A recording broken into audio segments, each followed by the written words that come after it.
Ok, bon, tout est en place, super. On peut démarrer. Bon, hop. Alors, oula. Bon. Hi, salut mes petits poussins. Ça va? Bon. Eh bien, voilà, la vidéo tant attendue est là. J'ai reçu beaucoup de questions, donc je suis très contente parce que vous avez été nombreux et nombreuses à jouer le jeu. Donc c'est super chouette. On va commencer. Donc j'en ai eu, en fait j'ai posé des questions à la fois sur YouTube et Instagram. Et donc j'ai eu autant YouTube que Instagram. J'ai pas vraiment trié les questions, j'ai juste mis vos pseudos pour me repérer. Et donc du coup ça sera par ordre alphabétique puisque mon ordinateur trie comme ça. Donc ça sera Instagram et YouTube, ça sera les deux. Ok. Eh ben on est parti. Donc j'ai mon ordinateur à côté, donc c'est normal que je fasse des petits détours parce que là j'ai la caméra et là j'ai l'ordinateur. Donc je vais souvent faire des trucs comme ça. À moins que je fasse comme ça. Voilà, bah, ça sera plus pratique. Ok, alors, première question. Question de Aelkia Bernkosu Neko. Je suis désolée si j'écorche les pseudos. Tu vas à la Japan Expo? Oui, je vais à la Japan Expo. Je fais les 4 jours, comme tous les ans maintenant depuis 4 ans. Je ferai Yusei Fudo de Yu-Gi-Oh 5D le jeudi, en groupe. Donc mon groupe Yu-Gi-Oh que je retrouve tous les ans. Je ferai Kai Toshiki le vendredi, en groupe aussi, de Car 5 Vanguard, de la saison 4. Donc je l'habillerai comme la saison 4. Je ferai Conan Edogawa le samedi, en groupe aussi, donc en groupe de Tetsu Conan. Et Tomoyo Sakagami de Clannad le dimanche. J'ai sa perruque. Voilà. Donc oui, je vais à la Japan Expo. Alors, ensuite. Question de Aneko Rei. Comment as-tu connu le cosplay et qu'est-ce qui t'a donné envie d'en faire? Qu'est-ce qui t'a donné envie de faire du doublage? Je ne sais pas si je peux poser la question, mais je vais la poser quand même. Quel est ton anime préféré?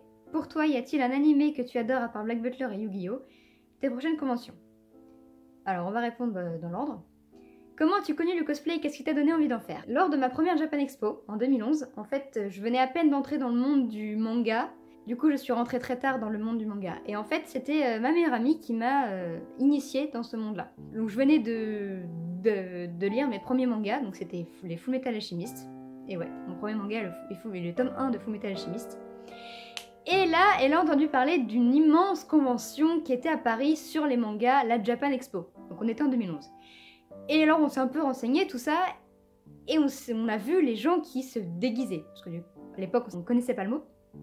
Donc on s'est dit, bah écoute, pourquoi pas faire pareil et tout. Surtout que ma meilleure amie, elle avait un petit peu de skill en couture à l'époque. Donc on s'est dit, écoute, on y va. Donc on y est allé un seul jour, le jeudi. Et moi j'étais du coup dans la première version d'Edward Elric, donc elle est pas ouf, mais bon, c'était mon premier cosplay, donc j'ai quand même gardé le manteau parce que c'est symbole et voilà. Depuis je l'ai refait, j'ai toujours pas sorti, mais j'ai refait Edward. Et elle en fait avait customisé une version de Missa Amane de Death Note. Et donc on est allé à la Japan Expo comme ça toutes les deux, le premier jour, donc le jeudi. Et voilà comment le cosplay, en tout cas comment mon histoire du cosplay a commencé.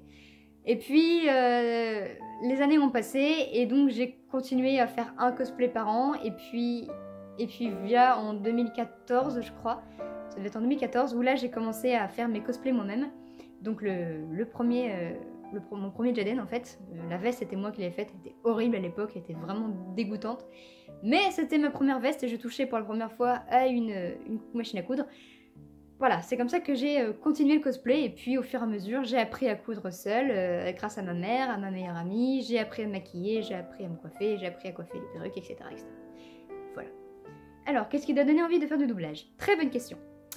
C'est mon... Alors, maintenant, il est mon prof de théâtre, mais je suis une énorme fan du Disney Aladdin. Ça, je pense que tout le monde le sait. Et en fait, ce qui se passe, c'est que quand j'étais petite, ma grand-mère m'avait appris que c'était des gens qui étaient derrière les personnages et qui parlaient en fait, qui leur prêtaient leur voix à leur place. Et du coup, je me suis dit, mais c'est trop bien, enfin, il y a des gens qui font ça et tout. Et donc, quand j'ai eu mon DVD, enfin ma trilogie Aladdin pour mon anniversaire lors de mes 14 ans, j'ai regardé qui faisait les voix. Et donc, j'ai commencé à apprendre tous les noms des voix. Et j'ai vu que c'était un certain Paolo Domingo. Et je me suis dit, mais ouais, ce mec-là, c'est la voix d'Aladin, il est génial et tout. Et j'ai commencé à regarder plein de trucs de ce qu'il avait fait, plein d'interviews de lui, etc. Et je me suis aussi renseignée sur Arthur Pestel, qui est la voix française d'Edward Elric, parce qu'à l'époque, je vous dis, c'était mon manga préféré. Et j'étais à fond dans FMA. Et alors, je me suis vraiment renseignée sur tout ce qui peut concerner le doublage, et c'est comme ça en fait que ma passion est arrivée, que ma passion est venue en fait. Donc c'est grâce à Paolo Domingo et à Arthur que ma passion du doublage est née, et en fait ce qui se passe c'est que j'ai appris aussi plusieurs choses, c'est qu'il y avait le doublage français et le doublage en Belgique, et le doublage en Belgique n'est pas le même qu'en France, par exemple Yu-Gi-Oh c'est doublé en Belgique. Donc j'ai déisé cet homme, je l'adorais plus que tout au monde, et il y a 3 ans, je l'ai rencontré à une Paris Manga. Donc je suis arrivée devant Paolo complètement en pleurs, euphorique. Je lui ai dit que c'était un honneur de le rencontrer, tout ça, machin. Et il est devenu mon prof de théâtre. Voilà. Alors oui, tu peux poser la question, ça y a pas de souci, je peux même te répondre. Mon animal préféré, et ça reste, et c'est resté depuis ma naissance, c'est le panda. Voilà. Donc voilà, c'est le panda, c'est un ours que j'adore. Il y en a qui adorent les chats, d'autres les chiens, bah moi c'est le panda.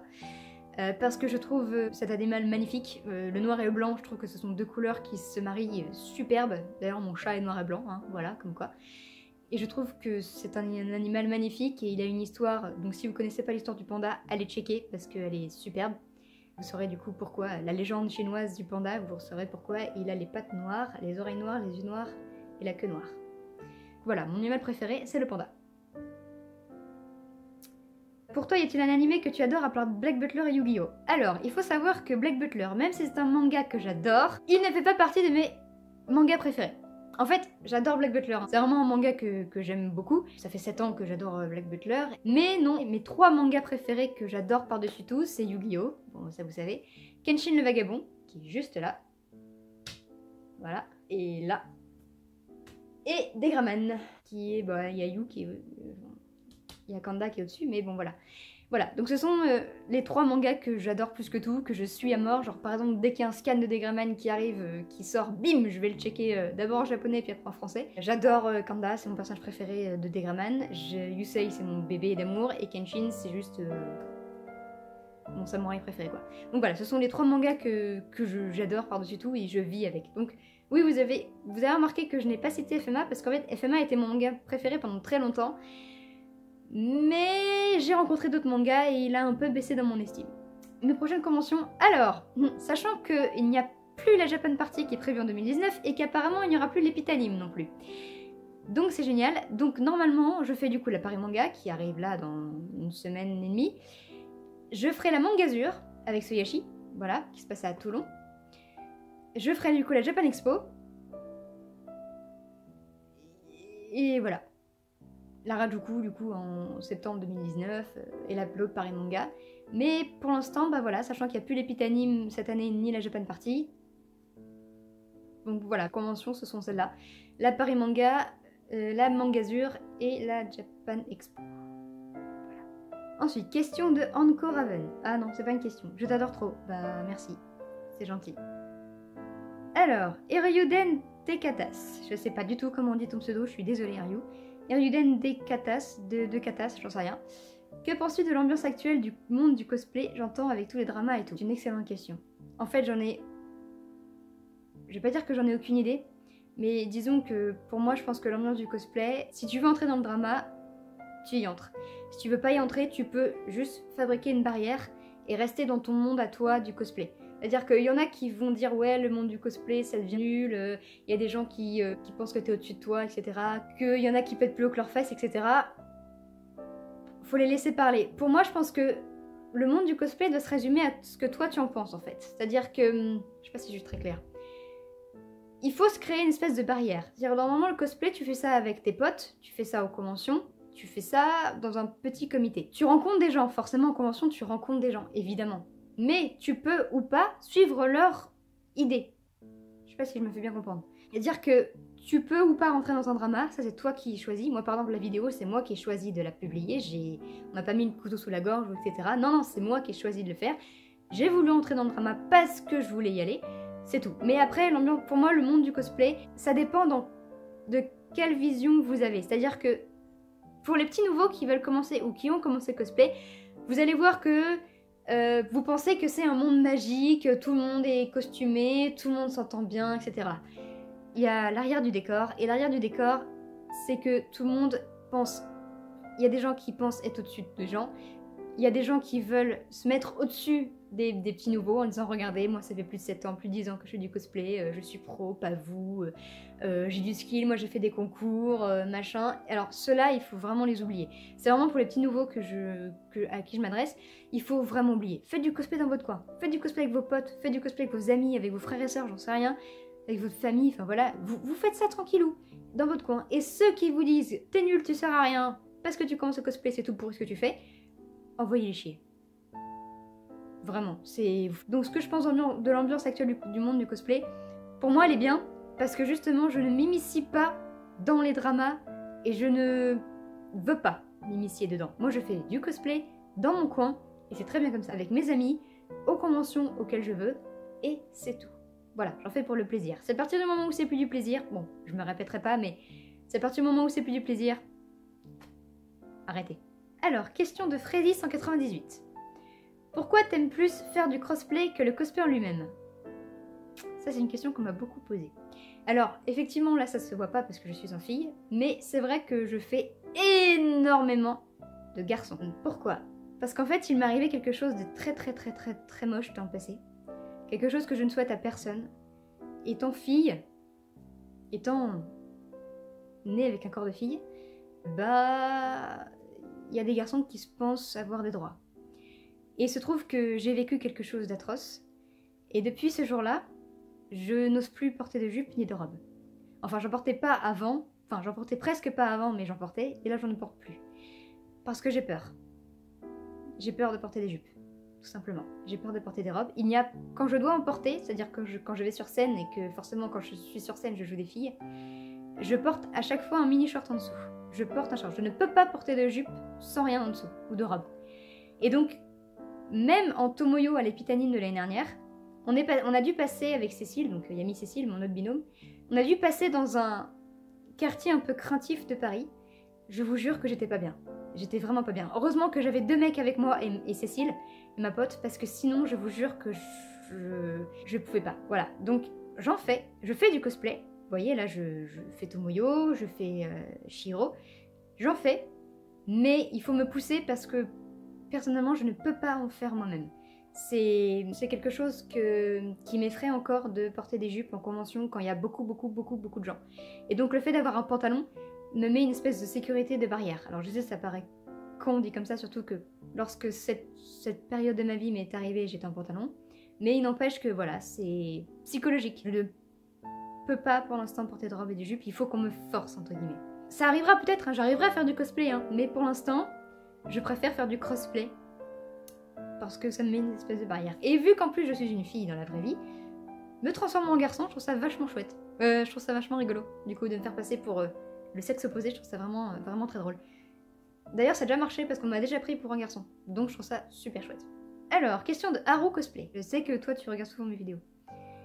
Alors, depuis quand fais-tu du cosplay? J'en fais depuis 2011. Enfin, officieusement, j'en fais depuis 2011, donc depuis ma première Japan Expo. Officiellement, j'en fais depuis 2014, quand j'ai commencé à faire mes vestes moi-même, mes propres vestes, et donc quand j'ai commencé à faire la première veste de Jaden. Quel était ton premier cosplay? Bah, Edward Rick, en fait. La première version d'Edward Rick, donc à l'époque, je n'avais pas de perruque. Donc le manteau était fait par J-Wen. J'avais customisé un gilet à elle, j'avais pris un de mes pantalons à moi, et je lui avais chouré ses chaussures. Et j'avais volé des gants de ma chorale de l'époque. C'était ça, mon premier cosplay. Ton dernier? Eh bah, mon dernier, c'est le Phantom Hive version Atlantique, que j'ai fait en août dernier, et du coup que j'ai porté à la Paris Manga d'octobre 2018 et à la soirée Book of Atlantique. Le premier que tu as fait, Jaden Yuki. Alors, je vous dis, ça fait un bon bout de temps que je suis fan de Yu-Gi-Oh! Et je voulais faire du Yu-Gi-Oh! Malheureusement, c'est un manga où il y a beaucoup de personnages très durs à faire. Et du coup, je me suis dit, bon, je vais essayer de cosplayer celui qui me paraît le plus facile. Et j'ai trouvé la perruque de Jaden sur internet, que je trouve juste magnifique d'ailleurs, pour moi c'est l'une de mes plus belles perruques. Et donc je me suis dit, bah écoute, la perruque existe, je vais essayer de maîtriser une machine à coudre, surtout que ma mère en a une. Donc j'ai essayé de maîtriser la machine à coudre. Et donc j'ai fait une veste pas top au début. Mais voilà, mon premier cosplay officiel que j'ai fait moi-même, c'est Jaden Yuki. Que j'ai acheté. Mon premier que j'ai acheté. Alors je pense que c'est Antark, parce que je crois que j'ai pas eu d'autres cosplay acheté depuis. Sauf si, en fait, Ça dépend si tu dis acheter le cosplay en entier ou si tu achètes des bouts de cosplay qui réunissent le cosplay en entier. C'est-à-dire que par exemple pour Nezumi, j'ai acheté pratiquement tout, mais c'était pas pour Nezumi, c'était vraiment des vêtements normaux. Et j'ai juste fait son espèce d'écharpe en fait. Je pense que c'était en Tark. Je pense que je n'en ai pas acheté d'autres avant. Non, en fait, mon Dorome cosplay, c'est ma mère qui me l'a fait à l'époque où je faisais de la chorale, où je montais sur scène. C'était Wonder Woman. Mais j'ai pas de photo. Parce que c'est vieux.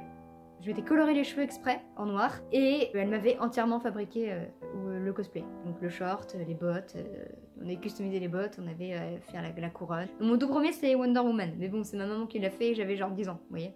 Parfait, non. Préfère, j'imagine que tu veux dire ça. Préfères-tu le cosplay acheté, placard ou fait main? Fait main. Je préfère le cosplay fait main, c'est vraiment pour question personnelle évidemment. Parce que je trouve que porter quelque chose en convention que vous avez vous-même fait, et qu'il y a des gens qui viennent vous prendre en photo ou des gens qui viennent juste vous dire il est super cool ton cosplay, j'adore, bah il y a une petite fierté derrière en fait. Il y a une petite fierté, il y a les gens qui viennent me voir pour ce que j'ai fait, pour en fait porter quelque chose qu'on a fait, je trouve ça vraiment, vraiment chouette. Pour moi, je préfère le cosplay fait main. Même si le cosplay placard est génial parce que comme ça vous pouvez vous balader en ville tranquille. Et le cosplay acheté, bah c'est plus pratique quand t'as pas le temps. Voilà, ce que j'ai fait quand t'articite. Quel est le cosplay dont tu es le plus fier? Inuyasha. Et je pense que pendant longtemps ça restera lui jusqu'à ce qu'un autre cosplay que je fais le dépasse, mais ça m'étonnerait. Inuyasha, c'est le cosplay que j'ai voulu faire pendant un an. Pendant un an je me suis dit il faut que je fasse ce cosplay, il faut que je fasse ce cosplay. Et j'arrivais jamais à trouver le temps. Et je me suis dit bon, pour cette Japan Expo là, je fais Inuyasha. Je m'étais imaginé comment j'aurais voulu qu'il soit. Et j'ai réussi à le faire exactement comme je voulais qu'il soit. Donc avec le pantalon bombé, les grandes manches jusque là, la chemise en dessous blanche qu'il porte, les petites oreilles que je voulais surtout pas qu'il y ait le serre-tête en fait, que je voulais vraiment qu'il s'accroche à la perruque, parce que je voulais pas de démarcation là. Donc il est exactement comme je voulais qu'il soit. Et pour moi c'est juste un cosplay qui est parfait. Donc... en plus j'ai une perruque Arda avec, donc c'est parfait, donc je lui touche pas. Et j'ai bien galéré à faire son pantalon parce qu'en fait les élastiques sont tellement serrés au niveau de la taille que il m'a claqué dans les mains 3 fois et que j'ai failli abandonner Inuyasha. Donc ouais, pour moi c'est Inuyasha. Et la moins fière, bah, je vais dire Eiji, de Tidif Conan, parce que je trouve qu'il ne me va pas du tout. Même si du coup j'ai fait entièrement sa chemise à la main, parce que j'avais pas de machine à coudre, donc à la main. La peau brune, c'était les galères, on me reconnaissait absolument pas, ça me vieillissait de ouf. Donc ouais, même si j'adore Eiji, hein, c'est mon personnage préféré de Tidif Conan, mais il me va pas du tout. Désolée, j'ai posé beaucoup de questions, mais ne t'inquiète pas, posez-moi des questions, pas de soucis. Question de Inami-chan. Coucou, je suis abonnée à ta chaîne depuis peu de temps, je te connais presque pas par rapport à d'autres personnes. Non, t'inquiète pas, il n'y a pas beaucoup de gens qui me connaissent vraiment. J'ai des questions pour la FAQ. Ton contenu m'intéresse beaucoup. Ah, voici mes questions. Comment s'est passé tes débuts sur YouTube? Je veux dire ta première vidéo. Avec quelle caméra filmes-tu tes vidéos? Ta première impression du cosplay, enfin ce qui t'a donné envie de commencer. Voilà, c'est tout. Je suis pressée que ta FAQ sorte. J'espère que je le croiserai à la Paris Manga, si possible, et je te souhaite une bonne soirée. Merci. Alors, comment s'est passé mes débuts sur YouTube? Bah... nul. Bah en fait, à l'époque, je sortais des vidéos parodiques avec un pote sur Harry Potter. Et on avait fait juste, c'était du doublage, mais on avait fait des trucs vraiment pourris. Il n'y avait aucune musique, on faisait tout à la bouche. Moi, je doublais même des garçons. Enfin, voilà, c'était vraiment nul. On faisait ça comme ça au talent. En plus, il n'y avait pas du tout de texte. Voilà, donc on en a sorti 2. Je vous mets quand même les liens si vous voulez, mais non, ne les regardez pas, il n'y a pas de souci. Ensuite, j'ai fait, parce que du coup, je suis une énorme fan de la comédie musicale de Roméo et Juliette. Et du coup, j'avais fait des espèces de comparatifs entre la version de 2001 et la version de 2010. J'ai pas vraiment commencé sur YouTube, disons que j'ai juste fait des vidéos comme ça au tout début quoi. J'ai vraiment commencé officiellement après Retech. Quand il y a beaucoup de gens qui sont venus s'abonner à ma chaîne après Retech, et là je me suis dit bon, s'il y a des gens qui me suivent, c'est qu'ils veulent me voir et il faut que je leur fasse plaisir. Avec quelle caméra filmes-tu tes vidéos? Avec mon téléphone. J'ai un Samsung S8. Il est actuellement en face de moi. C'est pour ça du coup que le son est pas ouf, parce que c'est un son de téléphone. Mais si je continue sur YouTube, bah j'essaierai d'économiser pour m'acheter une caméra. Comme ça, ce sera peut-être plus pratique et ça rendra les images mieux. Voilà, mais c'est mon téléphone. Ça fait pas très pro dit comme ça. Ta première impression du cosplay, enfin ce qui t'a donné envie de commencer le cosplay. Donc ma première impression du cosplay, parce que du coup m'a donné envie de commencer le cosplay, bah ça je vous l'ai déjà expliqué. Ma première impression du cosplay, j'ai trouvé ça génial. Mais ça c'est comme tout. Je trouve ça génial qu'il y ait des gens qui se costument dans un personnage fictif et qui le fassent vivre. C'était ouf, ça me faisait rêver. Ça me donnait vachement envie d'en faire et ça me faisait juste rêver. Je me dis ouais mais moi aussi je voudrais tellement incarner un perso, tout ça. Et au début bon c'était pas ça. Quand, je vous dis, c'est quand vous commencez à entrer dans le monde que là, ça devient plus compliqué. Voilà, j'espère avoir répondu à tes questions. Question de Kuro5960. Est-ce qu'il existe des sites spécialisés avec des patrons de cosplay pour ceux qui débutent? J'en ai aucune idée. Je pense que oui. Mais en fait, le problème, c'est que pour acheter des patrons, il faut aller dans les magasins spécialisés. Parce que tu peux pas acheter des patrons sur internet, enfin tu sais pas, parce que tu peux pas regarder à quoi ressemble le vêtement, tout ça. Moi, mes patrons, je les achète au marché Saint-Pierre, parce qu'en fait, grâce au marché Saint-Pierre, tu peux feuilleter les bouquins, et donc voir comment est la forme du vêtement, à quoi il ressemble, etc. Est-ce que ça ressemble à ce que tu veux faire. Donc, en fait, pour moi, je pense qu'il faut acheter les patrons direct au magasin spécialisé. Donc je sais pas s'il existe des sites spécialisés, sûrement, je sais pas, j'en sais rien. Sûrement, ouais. Mais moi je sais pas. Question du cul dans le bol. J'attends ton pseudo. Connais-tu Kasuke et aimes-tu ce qu'elle fait? Veux-tu la rencontrer pour faire une vidéo de coopération? Merci, continue ce que tu fais, bisous. Merci. Alors, je la connais, pas personnellement, mais je la connais, évidemment. Hein. Je la suis, parce que bon, je la suis toujours, hein, voilà. Oui, je la connais, mais après, aimer ce qu'elle fait, bah... c'est différent de moi parce qu'on n'a pas les mêmes cosplays, donc forcément ça sera pas la même chose. Mais oui, j'aime ce qu'elle fait, cosplay quoi, oui. Veux-tu la rencontrer pour faire une vidéo en coopération? Très franchement, non. En fait, je pense que après ma dernière vidéo, ça m'étonnerait qu'elle veuille faire une coopération avec moi. Et la rencontrer, je pense que ce serait une très très mauvaise idée. Donc, non. Question de Naaku, je pense que ça se dit comme ça, ou oui c'est ça. Ton cosplay le plus réussi selon toi? Inuyasha.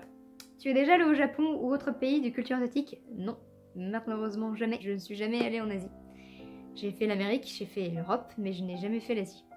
C'est évidemment une destination que je veux absolument faire, hein. J'aimerais beaucoup aller au Japon, mais pour l'instant, c'est pas possible. Enfin, pour l'instant, non. Si tu devais choisir entre le cosplay et le doublage, que choisirais-tu? Que tu choisirais quoi? Si je suis diabolique, le doublage. Non, tu n'es pas si diabolique que ça parce que je peux te répondre sans hésiter, le doublage. Le cosplay n'est qu'une passion pour moi. Voilà, j'adore ça, c'est une passion qui est géniale. Pour moi, c'est quelque chose que j'adore. Mais le doublage, c'est ma vie, c'est j'espère, mon futur métier.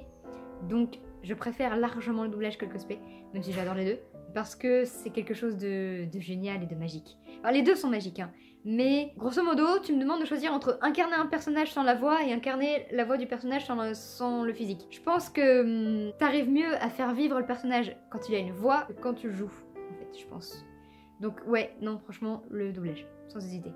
Pourquoi Manoyu? Ah! Bonne question. Alors, pourquoi Manoyu? Eh bien parce que Ma est la première initiale de mon prénom. Voilà, donc pour ceux qui veulent chercher, bon courage, parce que des prénoms féminins avec Ma, il y en a plein. Nous, c'est la deuxième syllabe du surnom de ma meilleure amie. Et You, c'est le You de Yusei. C'est elle qui a choisi mon pseudo et je trouve ça vachement chouette. Donc voilà, du coup, c'est Manoyu. Et Tsukiyo, donc pour ceux qui ont vu ma page Facebook, bah Tsukiyo, en fait, c'était le nom de famille de mon personnage, de mon original caractère de Yu-Gi-Oh 5D. Et puis, bah, je trouve ça vachement chouette parce que ça veut dire clair de lune et je trouve ça super beau et que la lune, c'est mon astre. Donc, du coup, bah, Tsukiyo, je trouve ça vachement chouette. Donc, Manoyu, Tsukiyo. Voilà. Connais-tu les visual novels? As-tu déjà regardé lesquels? Alors, je t'avoue qu'avant de commencer cette vidéo, je ne savais absolument pas ce qu'était un visual novel. Donc j'ai été voir ce que c'est, et effectivement, je connais, mais je ne regarde pas. Enfin, le seul que j'ai regardé, c'est Clannad. Parce qu'on m'a un peu forcé à regarder Clannad. Mais du coup, c'est le seul que j'ai regardé. Si, je crois qu'il y a Diabolic Lovers aussi, qui est un visual novel, mais je suis pas sûre du tout. Bon, en tout cas, j'ai regardé la première saison de Diabolic Lovers et Clannad. Mais oui, je connais, mais j'aime pas trop. Enfin, c'est sans plus, quoi. J'aime bien, mais sans plus, quoi. Je pourrais pas regarder non plus tout le temps. Alors, j'ai une dernière question car je ne connais pas l'histoire, comme je suis nouveau. Mais si tu ne veux pas relancer le tabou, n'y réponds pas. Pourquoi méprises-tu Ritek, sachant que tu avais doublé Mikasa lors de leur parodie des SNK? En tout cas, genre ce que tu fais. Pourquoi je méprise Ritek? J'ai déjà répondu à un peu ces questions dans cette vidéo-là, donc dans les remerciements. Parce qu'en fait, la deuxième partie de cette vidéo, c'est ça parle de mon histoire avec Ritek. Je vais vous la faire courte parce que je sens que du coup, il y a beaucoup de gens qui sont au courant de l'histoire, mais disons que vu que toi tu ne le sais pas, je l'ai méprise parce qu'ils m'ont traité comme de la merde. Surtout Maxime. Autant Victor, non, il m'a pas fait plus mal que ça, mais Maxime m'a traité comme de la merde. C'est-à-dire que le soir même où il m'a viré de l'équipe, Il y avait un Discord, donc c'est pour ça du coup que je vous dis que j'ai Discord. Sur Discord, il y avait toute la team de Retech qui était là, sauf moi. Moi je voulais pas y aller, je me sentais pas bien, c'était vraiment un jour où je ne me sentais absolument pas bien. Je voulais pas y aller. Et Inésia, mon ex-binôme et à l'époque mon ami, m'a dit mais viens et tout, tu verras, c'est trop bien, on s'éclate, machin, en plus il y a Crazy Bomb World qui est là. Je dis ouais mais bon, moi Crazy je l'aime beaucoup hein, mais et je veux pas venir, j'ai pas envie. Je me sentais déjà exclue du groupe, c'est-à-dire que même sur la conversation Facebook, je disais des trucs mais tout le monde s'en foutait quoi, c'est comme si j'étais transparente, que j'existais plus. Donc je me suis dit bah ça fera pareil sur Discord, donc je ne suis pas allée. Et la chose que je pense que Maxime a très mal pris, c'est qu'en fait Crazy a quitté leur conversation Discord pour venir me parler à moi. Oui, du coup je connais Crazy Moonfall. Bon, bref. Mais du coup il est venu me parler à moi en privé. Sur Discord. Et donc du coup là je suis allée sur Discord et j'ai commencé à lui parler. Et à ce moment là, pendant que je parlais à Crazy Bomb, en plus on était en audio tous les deux, donc vous voyez, bon, en vocal, Maxime m'envoie un message sur Messenger en me disant qu'il n'avait absolument plus besoin de moi, que je n'écoutais absolument pas ce qu'ils avaient à me dire, que je faisais trop ma chef, que la chaîne était à eux, et donc il avait tout simplement pris la... Alors, je pense que c'est plutôt lui qui a pris la décision, plus que Victor, mais bon, je pense que Victor s'est pas opposé, de me virer de Retech. Donc depuis, quand je les vois, j'ai envie de les taper. J'ai envie de leur foutre une espèce de grosse gifle dans la gueule. Mais je me maintiens parce que sinon ça va attirer des foudres. C'est pas le moment, surtout quand t'es en convention, c'est pas vraiment le moment de se faire remarquer, donc voilà. Mais disons que si un jour je les recroise dans la rue, je pense que je leur cracherai dessus et que je ne peux plus les voir. Ce sont des garçons que je ne peux absolument plus voir. Surtout Maxime, il m'exaspère ce mec. Pour ça du coup que je les maîtrise, parce qu'ils m'ont vraiment traité comme de la merde. Alors évidemment, peu de gens, malheureusement, peu de leurs abonnés connaissent la vraie histoire. Donc je demanderai, et ça c'est un truc que je ne fais pas normalement, hein, vous le savez, mais là, si vous pouvez, même si ça marche de bouche à oreille, si vous pouvez raconter mon histoire à leurs abonnés, bah ça pourrait peut-être leur ouvrir les yeux, parce que Maxime n'est pas comme dans les vidéos, ils sont pas gentils ces gens-là, ils sont néfastes. Donc méfiez-vous. Alors, Nova Cosplay. Coucou ma Jackie. Qu'est-ce qui t'a donné envie de te lancer dans le cosplay? Qui admires-tu dans l'univers du doublage et du cosplay? Alors, beaucoup de gens. Dans le doublage, il y a 8 personnes que j'admire au plus. Parmi les Français, il y a bien sûr Donald Renew. Bon, lui, maintenant vous savez que j'adore ce mec, qui est l'un de mes dieux. Il y a du coup Paolo Domingo, mais bon, lui, voilà, ça fait depuis Aladdin. Il y a Alexis Thomasian, qui est le meilleur ami de Donald, et qui, comme lui, fait du doublage depuis belle lurette. Et le dernier, c'est Arthur. Enfin, Arthur Pestel, en fait, j'adore sa voix. Mais bon, depuis que je le suis, disons que j'adore juste sa voix. Mais si je devais acheter un cinquième, ce serait bien sûr Jean-Marco Montalto parce qu'il a une voix sublime. Voilà. Malheureusement, je ne l'ai jamais rencontré. Donald, je l'ai rencontré 2 fois. Alexis, je l'ai jamais rencontré. Paolo, bah, je le rencontre toutes les semaines. Bah, Arthur, je l'ai jamais rencontré. Jean-Marco non plus. Et en Belgique, parce que du coup, je vous ai dit qu'il y avait deux doublages différents. Donc en Belgique, il y a aussi 4 hommes que j'admire le plus. Le premier, c'est Alexandre Crépé, parce que lui, c'est la voix du Sei, et il est juste hyper sympa, parce que du coup, lui, je l'ai déjà rencontré. Je vous dis pas comment j'étais quand j'ai déjà rencontré, hein, voilà. Alexandre Crépé, du coup, qui est la voix du Sei, qui est la voix de You aussi dans Negraman, qui est la voix de Combat dans Negraman. Et lui, bah, il est super sympa, il est adorable, et il a une voix sublime, mais magnifique. Alessandro Bevilacqua, qui est la voix de Jaden, la deuxième voix de Jaden, qui a du coup été mon mentor, que j'ai aussi rencontré une fois, voilà, sur le spectacle. Qui était mon mentor en fait, du coup c'est lui qui m'a tout appris sur le doublage, ce qu'il faut savoir sur le doublage. Voilà, c'est lui qui m'a tout appris. Ensuite il y a Gauthier de Fauconval, qui est la voix française de Kenshin, qui lui du coup est un acteur et comédien de doublage, il fait les deux. Vous l'avez peut-être vu, enfin il a un tout petit rôle dans, il a eu un tout petit rôle dans Un village français, la série française franco-belge en fait d'ailleurs, elle est franco-belge. Il est pareil, il a une voix un peu cassée et tout, bien à lui, et je le trouve sublime. Et le dernier c'est Pierre Logney, qui est la voix de Jack en français, de Jack Atlas dans Yu-Gi-Oh 5D, qui est du coup aussi la voix de Shiryu dans le film Senseiya, donc dans le film en 3D, où du coup c'est Alexandre qui fait yoga et donc c'est lui qui fait Shiryu. Et je trouve que la voix de Shiryu, sa voix sur Shiryu lui va trop bien, donc Shiryu est mon préféré. Ce sont du coup ces personnes-là que j'admire dans le doublage. Et dans le cosplay, il y a aussi 4 personnes que j'admire. Alors forcément, bah, la première c'est Malinda Chan, bah, qui a des cosplays pour ses cosplays Yu-Gi-Oh! Parce qu'ils sont juste magnifiques. Elle vous fait un Yusei, un Yami, un Jaden vraiment mais sublime. Voilà, Malinda Chan. La deuxième, forcément, c'est Miyukiko. Miyukiko, donc, elle est à la fois cosplayeuse et fanartiste. Donc, elle cosplay Allen et Natmaya, du coup, qui est sa binôme, qui elle fait You. Et elle vous fait, du coup, des fanarts et des doujinshi Yulen, juste sublime. Et elle dessine trop bien et elle est parfaite, cette fille, et malheureusement elle est australienne, donc à rencontrer, bon courage.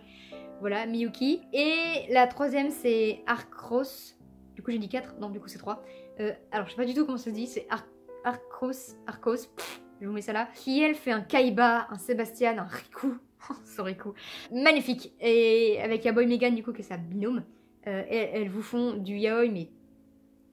Ah, ils vous font du pride shipping, du soriku. Voilà, elle est magnifique. Cette fille est sublime. Arcos, elle est putain de douée, quoi. Voilà.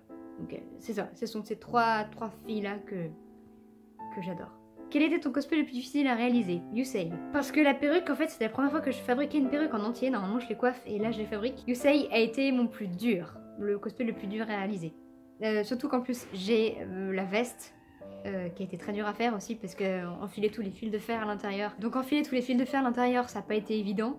En plus du coup il y en a un qui a troué ma veste donc c'est génial. La veste du coup qui sert au niveau de la hanche, des hanches donc c'est génial. Les gants qui sont en été juste insupportables. La perruque qui tient pas très bien parce que bon elle est faite sur ma tête. Ouais, c'était lui le plus difficile. 4. Ton plus beau souvenir lors d'une convention en espérant que la question n'est pas trop personnelle. Non. Mon plus beau souvenir, c'est lorsque je rencontre les comédiens de doublage et particulièrement ceux que je rêve de rencontrer. Donc mon plus beau souvenir, bah, du coup ça va être Paolo, je pense quand même. Laurent Chauvet, que j'ai rencontré... Laurent Sao, pardon, il s'appelait Sao maintenant. Laurent Sao, du coup, la voix de Yugi, que j'ai rencontré donc 2 fois, à l'Epitanime et à la Paris Manga, qui est juste super sympa. Et Nessim Geta, que du coup j'ai rencontré récemment, qui est du coup la voix de Kaiba. Que voilà, lui il a été adorable, il m'a fait un câlin, j'ai fait un chocolat, enfin voilà. Oui, du coup il faut que vous sachiez aussi que chaque fois que je rencontre une voix de Yu-Gi-Oh, je leur offre des chocolats. Ou des caramels, enfin je leur offre des trucs, voilà. Donc du coup pour Alessandro et Alexandre, je leur offre des caramels. Pour Laurent et Nessim, je leur offre des chocolats. C'est comme ça. Donc là en plus du coup à la prochaine Paris Manga, il y a Aurélien Ringelheim qui est là. Donc Aurélien Ringelheim, c'est la voix de Crow dans Yu-Gi-Oh 5D. Et c'est la voix de Sacha dans les Pokémon. Donc lui, c'est pareil, je pense que j'arrive avec la boîte de chocolat. Parce qu'il a fait Crow. Voilà. Je vais être la seule couillonne à arriver avec... non, moi je viens pour Crow. Question de Sasuke de Kodri. Je vais juste allumer la lumière parce qu'en fait, on voit plus grand chose. Ouf! Je suis désolée. En plus, on voit pas trop. Alors, question de Sasuke de Kodri. Alors, je vais poser une question sûrement étrange, mais rarement posée. Mais, pour chacun de tes cosplays, quel serait le désaccord et l'ambiance que tu voudrais donner en solo? Pour les personnages pouvant être mis en groupe, quelles seraient vraiment des photos dont tu rêverais de faire avec l'ambiance et tout? Alors du coup, j'ai pas trop compris ce qu'elle avait dit, donc du coup, je lui ai reposé une question pour être bien sûre. Et donc là, elle me répond, oui, l'ambiance, le ou les décors qui te vendraient du rêve pour chacun de tes cosplays en groupe et en solo. Donc je vais pas faire ça avec tous mes cosplays, parce qu'il y en a en plus où j'ai beaucoup de photos, donc bah ça me sert à rien en fait. Mais par exemple, bah quand je verrai Axel, j'aimerais une photo, donc dans un stade de foot, logique, et avec du feu autour en fait. Je voudrais genre faire comme si que je shootais dans le ballon, et entourer mon Axel de feu. Pour Inuyasha, j'aimerais bien le shooter dans une forêt. Pour Yusei, j'aimerais énormément le shooter dans un endroit un peu délabré, genre qui fasse un peu satellite. Parce que je trouve que bah, c'est un peu craignos, mais j'aimerais, parce que Melinda a fait des photos de Yusei dans un endroit un peu comme ça qui rappelle satellite, et j'ai trouvé ça magnifique. Et donc voilà, j'aimerais un endroit qui ressemble un peu à satellite quoi.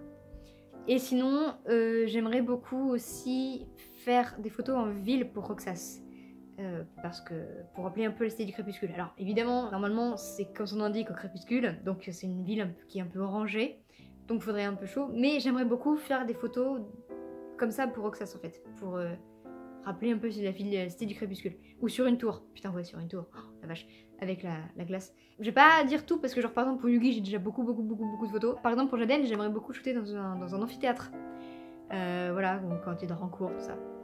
Et en groupe, bah en groupe j'avoue que j'ai pas trop d'idées. Peut-être sur une plage avec peut-être Soya avec nos... je sais pas. Parce que je vous avoue que... peut-être sur une plage, j'avoue que j'aimerais beaucoup shooter sur une plage. Mais alors qui? Aucune idée. Peut-être Rico quand j'aurai. Bah nous shooter... bah quand on aura les groupes Idolish 7, bah nous shooter sur scène. Sur une scène. Ça pourrait être trop cool. Voilà, mais comme il faut rien évidemment les 7 membres. Mais voilà. Voilà, je vais pas faire ça avec tous les cosplays parce qu'il y en a où j'ai aucune idée. Mais pour donner un peu...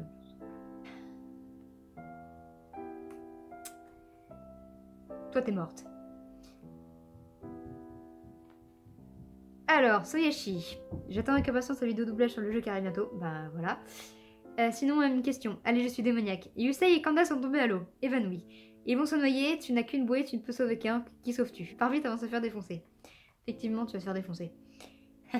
Bah, j'ai une bouée. Je envoie la bouée à Yusei et je cherche Yu à la neige.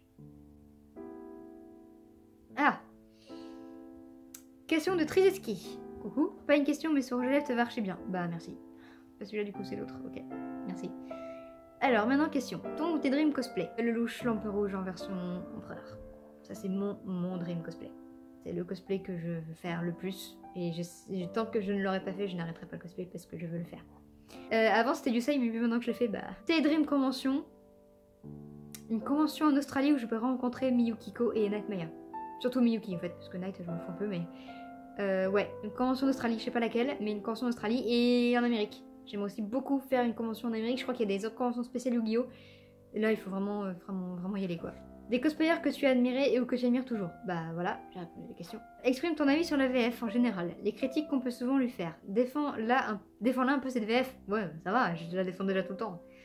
En donnant des exemples d'excellentes VF et d'autres qui ne sont pas top, par exemple. Je sais pas si tu en as déjà parlé dans tes vidéos, mais il y a beaucoup de gens qui défendent la VF en général. Ce serait cool d'entendre le contraire pour une fois. Ah, il n'y a pas beaucoup de gens qui défendent la VF, pardon. Voilà, j'ai essayé de poser des questions qui n'ont pas été posées dans les commentaires. Bisous, bonne chance. Ah, la VF. Bah, en fait, c'est vrai qu'il y a beaucoup de gens qui n'aiment pas les VF, et franchement, je vois pas pourquoi. Parce que on a des superbes comédiens, les gens. On a, sans mentir, vous pourrez vérifier mes sources si vous voulez, mais parmi tous les pays européens, l'Allemagne et la France sont les deux pays les meilleurs niveaux doublage. Je déconne pas. Vous prenez une version allemande, autant j'aime pas l'allemand, hein, mais un Disney en allemand, c'est magnifique. Vraiment. Et en France, mais les gars, on a des sublimes voix, on a des mecs qui sont talentueux. J'ai écouté pratiquement dans toutes les langues le premier épisode de Yu-Gi-Oh 5D. Enfin, les épisodes de Yu-Gi-Oh 5D. Je l'ai écouté en italien, en japonais, en anglais, en français, en espagnol et en allemand. Et bah je peux vous jurer que la version espagnole, elle est archi nulle. Parce qu'en fait, du coup, je vous le dis, Luca est une fillette de 13 ans. En version espagnole, c'est une meuf de 30 ans qui l'a fait. Après des excellentes VF, il y en a plein. Je pourrais...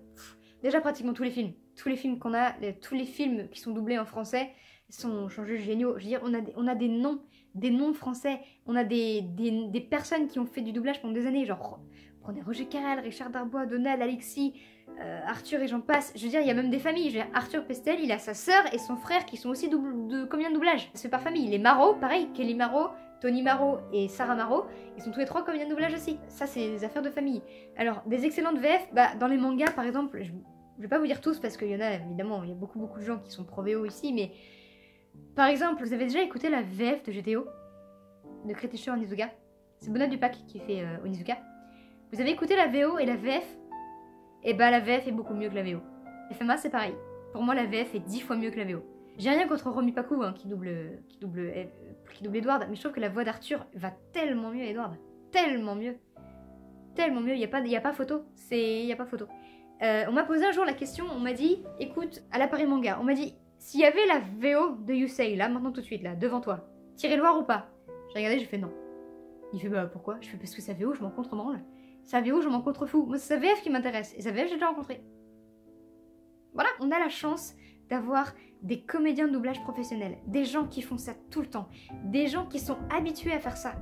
Je trouve ça tellement dommage. En regardant en VO, j'ai rien contre, mais en regardant en VO, vous êtes en train de tuer le doublage. Pour moi, toutes les VF sont... Alors, non, pas toutes. Je peux vous citer une VF qui est moche. Je pourrais en vous citer une. C'est Yu-Gi-Oh! Arc 5. J'avais hâte de voir la VF de Yu-Gi-Oh! Arc 5. J'étais déçue. Elle est immonde. Et ça me fait mal de dire ça parce que... Dieu sait que j'adore la VF. Mais elle est immonde. Je suis désolée, mais je peux pas. Là, pour le coup, la VO est tellement mieux. La VF de Yu-Gi-Oh! Arc 5 est atroce.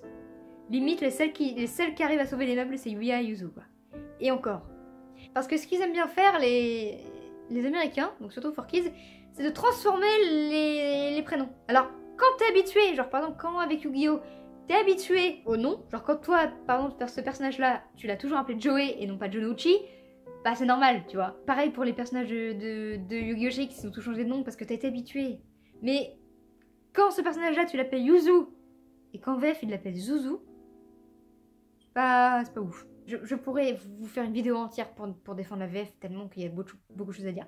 Je pense que je vous ferai une vidéo en entier pour vous dire à quel point la VF est juste magnifique et parfaite. Pour l'instant, je reste sur ma FAQ. Je vous ferai une vidéo spéciale où je pourrai vous convaincre que la VF est bien. Question de Yami Cécile. Toi, mais... Hé, Panda, qu'est-ce que tu fais? Si tu devais cosplayer un personnage bien girly, ça serait qui? Ça serait... Julia Blaze de Inazuma Eleven Go, la petite sœur de Axel. Parce qu'elle a 17 ans dans Go, je sais pas, j'ai bien aimé. Bon, elle a les cheveux roses et tout, elle est très girly, mais j'aime bien comment qu'elle est, et j'avoue que j'avais déjà réfléchi à la faire. Donc, ouais, Julia Blaze. Plutôt Kaito Shinichi ou plutôt Eiji Shinichi? Je suis gentille, j'ai pas dit comme nom. Merci. J'adore Eiji, ça vous le savez maintenant, mais pour moi c'est Kaito Shinichi. Y a pas photo. Le chip est beaucoup plus... intense. Je crois que j'ai fini. Et pour répondre à Jwen, oui j'ai des grosses couilles. Et je crois qu'on a tellement fait l'amour plusieurs fois que je les compte plus. Voilà. Donc j'ai répondu à toutes les questions que vous m'avez posées. Je vous remercie énormément d'avoir joué le jeu et de m'avoir posé des questions. C'est très gentil. J'espère que mes réponses vous ont aidé un peu plus à vous éclaircir sur le sujet. Si vous n'avez pas compris des trucs, n'hésitez pas à me dire ça dans les commentaires, j'y répondrai à l'écrit avec joie. Voilà, j'espère avoir répondu à vos attentes, avoir conquis. Et puis on se retrouve bientôt pour une nouvelle vidéo. Peut-être après, peut-être avant la Paris Manga, je sais pas. Je sais pas si ce sera la dernière vidéo, cette vidéo-là sera la dernière avant la Paris Manga. Aucune idée. Surprise. Donc sur ce, je vous laisse et je vous dis à bientôt. Tchuss!